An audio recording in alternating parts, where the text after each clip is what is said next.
What is up mga kabiyahe? Nandito na po ako sa MOA para i-meet po ang aking wife na galing pa po ng Cebu.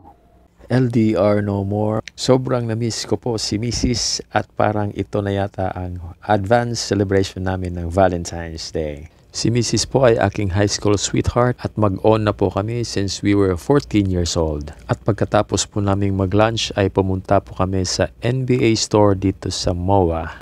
At pagpasok po namin ay bumungad nitong maraming NBA jerseys mga kabiyahe.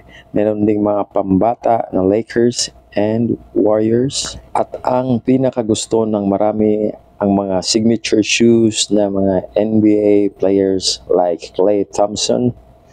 Meron ding GT Cut 2. Meron ding mga Giannis Antetokounmpo's Zion 1 available din. Para daw Kobe 4 ang fit nito mga kabiyahe. At ang pinakagusto ko sa mga sapatos dito mga kabiyahe is itong Jordan 38. Sobrang ganda ng colorway niya mga kabiyahe. Ito daw ay aqua colorway.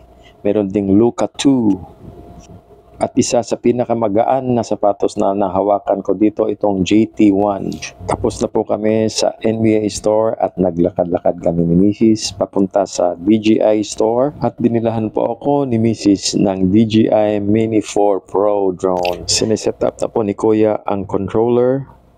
At kailangan din pong i-configure ang drone para makonect siya sa apps. Bago mo siya ipalipad ay kailangan mo munang i-install ang updates para ma-optimize mo ang kanyang flying capabilities. This is my first drone mga kabiyahe kaya kailangan nating gumawa ng DJI account. Actually last year ko pa sana gustong bumili ng drone kaya hindi ko po inakala na bibilihan ako ni Mrs. ngayon. Big shout out to you my wife. Thank you so much.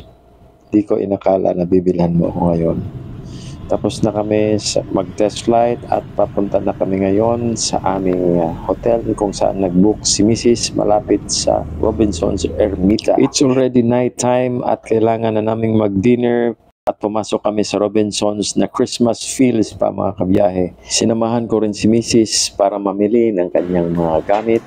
Pagkatapos namin sa Robinson's ay pumunta kami ni Mrs. sa PICC at naghanap kami ng bar kung saan hindi masyadong crowded mga kabiyahe at paikot-ikot kami dyan mga kabiyahe. Ini-enjoy na namin ang time na magkasama kaming dalawa.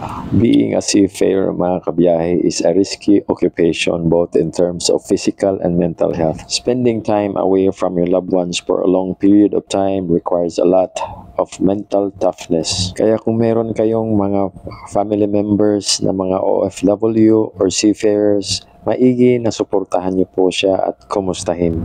And if you're a spouse of a seafarer, alam ko po na hindi madali magpalaki ng anak na mag-isa at wala ang kanyang tatay.